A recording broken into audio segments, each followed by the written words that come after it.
Welcome to my class S M Aslamuddin.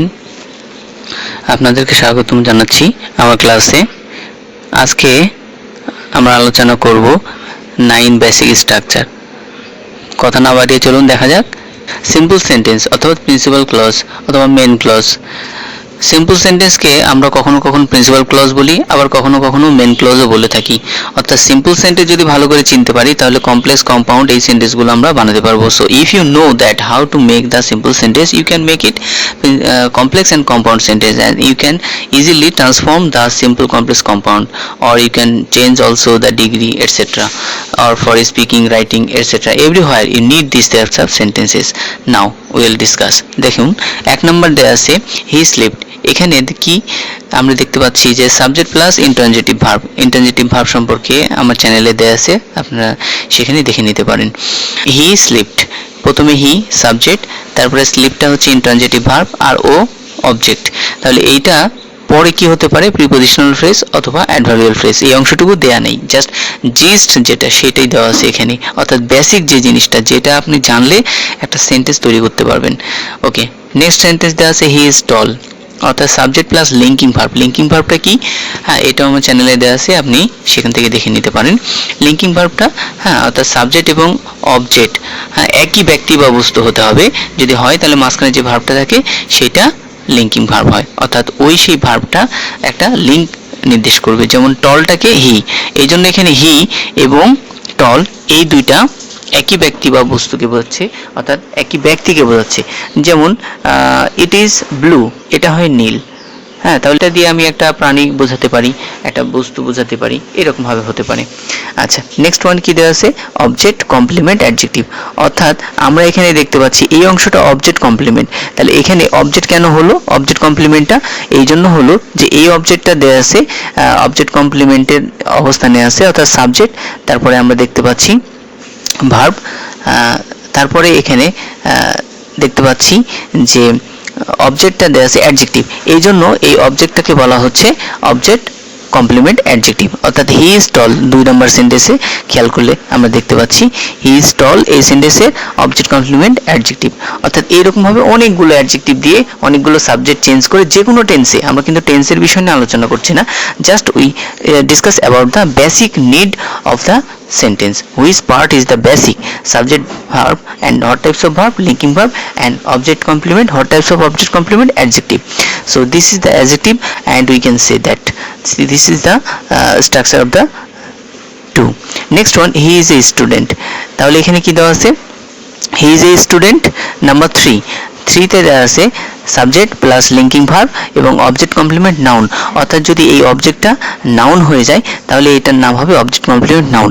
এর আগে আমিও বলেছি কেন এটা লিঙ্কিং ভার্ব এবং কেন অবজেক্ট কমপ্লিমেন্ট। নেক্সট, এভাবে যদি আমরা সেন্টেন্সগুলো প্র্যাকটিস করে থাকি অনেকগুলো, তাহলে আমরা ইজিলি সেন্টেন্সগুলো তৈরি করতে পারবো। এখানে number 4 we can see that he is in the classroom. হিটা subject and verb. What types of verb? Be verb, am, is, or was, were, এগুলো অর্থাৎ নন অ্যাকশন ভার্ব যেগুলো আছে সাধারণত এগুলো এখানে হয়ে থাকে। Next one, in the classroom. আচ্ছা, এটা কি? একটা জায়গা, জায়গা বোঝালে adverbial phrase, place, action, manner etcetera এরকম আছে। আচ্ছা, structural meaning and functional meaning. Structural হচ্ছে প্রিপজিশনাল ফ্রেজ, অর্থাৎ ইন এটা প্রিপজিশন, তারপর একটা নাউন ফ্রেজ আছে। So for this reason we can say that this is prepositional phrase. আর এইটা একটা জায়গা বোঝাচ্ছে, তার মানে এটা অ্যাডভার্বিয়াল অফ প্লেস। এরকম ভাবে যদি অবস্থা বোঝায় অ্যাডভার্বিয়াল অফ অ্যাকশন অথবা ডিগ্রি অথবা কজ অ্যান্ড ইফেক্ট এগুলো হতে পারে। আচ্ছা, এটা হচ্ছে বেসিক স্ট্রাকচার। এইভাবে যখন আমরা অনেকগুলো সেন্টেন্স লিখবো, then we can practice more and more, then we can easily understand it. And next, he wrote a poem. দেখা যাচ্ছে যে we have change the tense, forget it, we don't about the tense, we don't think about or discuss about the tense, we just basic structure। তাহলে বলা হচ্ছে subject, next on transitive verb, then object. আচ্ছা, transitive ভার্বটা কি? যে ভার্বটাকে কি বা কাকে দিয়ে প্রশ্ন করলে অ্যান্সার পাওয়া যায়, আর যদি পাওয়া না যায় তাহলে হবে ইনট্রানজিটিভ। তো এইটা হচ্ছে ট্রানজিটিভ, এই জন্য বলা হচ্ছে যে এটাকে প্যাসিভ করা যায়। আবার এটা হচ্ছে অর্থাৎ অবজেক্ট ছাড়া এর অর্থ সম্পূর্ণ করতে পারবে না। যেমন হিরোর, সে লেখে, কি লেখে?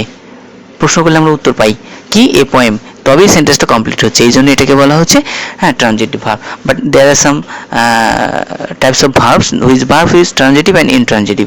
কিছু ভার্ব আছে সেগুলো ট্রানজিটিভ এবং ইনট্রানজিটিভ দুইভাবেই হতে পারে। আচ্ছা, তাহলে এই হচ্ছে নাম্বার 5। এইভাবে যদি প্র্যাকটিস করতে থাকি then we can easily get how to write down the simple sentences. যদি সিম্পল সেন্টেন্স লিখতে পারি তাহলে কমপ্লেক্স এবং কম্পাউন্ড লেখা আরও অনেক সহজ।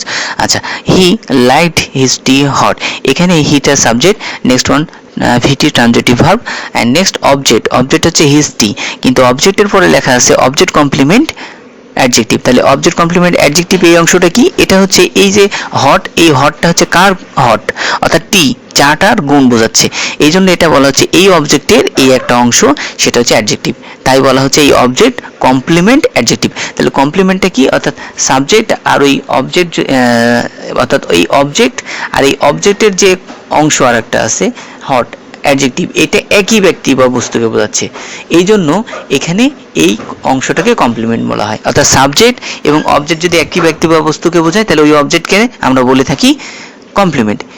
কিন্তু এখানে আবার বলছে যে অবজেক্ট এবং অবজেক্টের যে বাকি অংশটা আছে হট, এই হটটা হচ্ছে কার অংশ?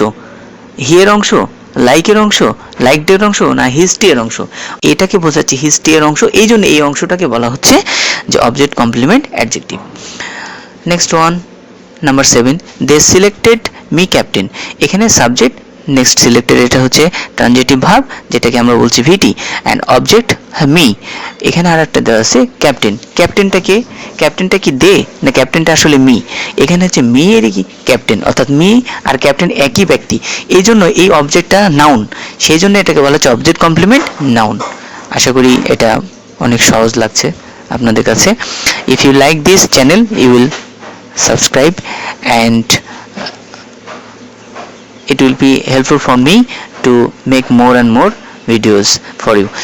Next আমরা দেখতে পাচ্ছি number 8, he gave me a book, subject, তারপরে দেয়া আছে ট্রানজিটিভ ভার্ব অর্থাৎ ভিটি এবং অবজেক্ট ইনডাইরেক্ট, এরপরে দেয়া আছে ডাইরেক্ট অবজেক্ট। তাহলে এখানে কোনটা?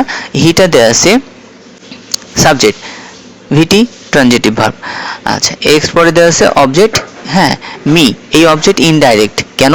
কারণটা হচ্ছে এখানে সরাসরি একটা আছে আর একটা হচ্ছে হ্যাঁ পরোক্ষভাবে আছে, তাই বলা হচ্ছে যে ইনডাইরেক্ট মানে হচ্ছে পরোক্ষ। যেমন হি গেভ মি, সে আমাকে দিল, সেন্টেন্সটা ইনকমপ্লিট থাকছে, অনেক সময় আমরা এটা ফ্যাক্টিটিভ অবজেক্টও বলে থাকি। তাও এখানে অবজেক্ট ইনডাইরেক্টটা বলা হচ্ছে এই জন্য যে এর অর্থটা কমপ্লিট করতে পারছে না। এ বুক, হ্যাঁ এটা কিন্তু কমপ্লিট করছে, হি গেভ এ বুক, সে একটা বই দিল, তাহলে অনেকটা কমপ্লিট, কিন্তু কাকে দিল এটাও আবার খুব একটা কমপ্লিট না। অর্থাৎ পার্সেন্টেজের দিক থেকে বললে যে মেয়েটা এই সেন্টেন্সের অর্থ সম্পূর্ণ করতে পারছে না, প্রায় 70%, আর এ বুক দিলে প্রায় 50% কাভার করে। তো এই জন্য বলা হচ্ছে যে মেয়েটা হচ্ছে ইনডাইরেক্ট অবজেক্ট আর এ বুকটা হচ্ছে ডাইরেক্ট অবজেক্ট। আচ্ছা, there is a pen on the table, there introductory there বলা হয়, কখনো আমরা ইট দিয়েও শুরু করে থাকি, হ্যাঁ। আচ্ছা, তো হতে পারে আবার কখনো কখনো যে আমরা অ্যাকশন ভার্বগুলো দেখে থাকি লুকস অথবা ফিল, এগুলো কিন্তু নন অ্যাকশন হিসেবেই ম্যাক্সিমামই ইউজ করা হয়ে থাকে।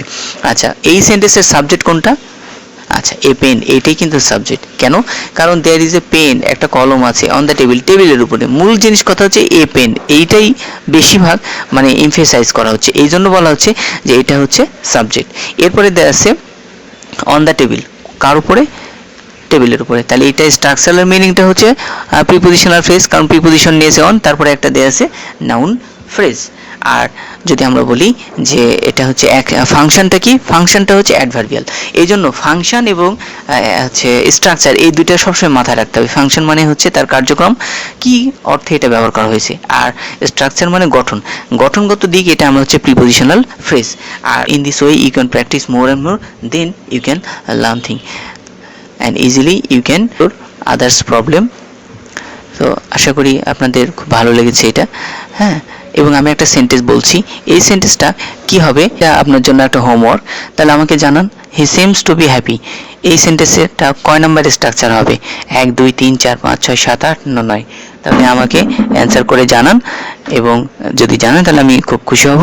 এবং অ্যান্সারটা কি হতে পারে এটা আমাকে জানান কমেন্ট করে, এবং যদি এটা চ্যানেলটা ভালো লাগে তাহলে লাইক করুন, শেয়ার করুন অ্যান্ড বেল বাটনটি চালু রাখুন এর পরের নতুন নতুন ভিডিও পাওয়ার জন্য এবং আমাদেরকে উৎসাহিত করার জন্য। অনেক ধন্যবাদ। Thank you.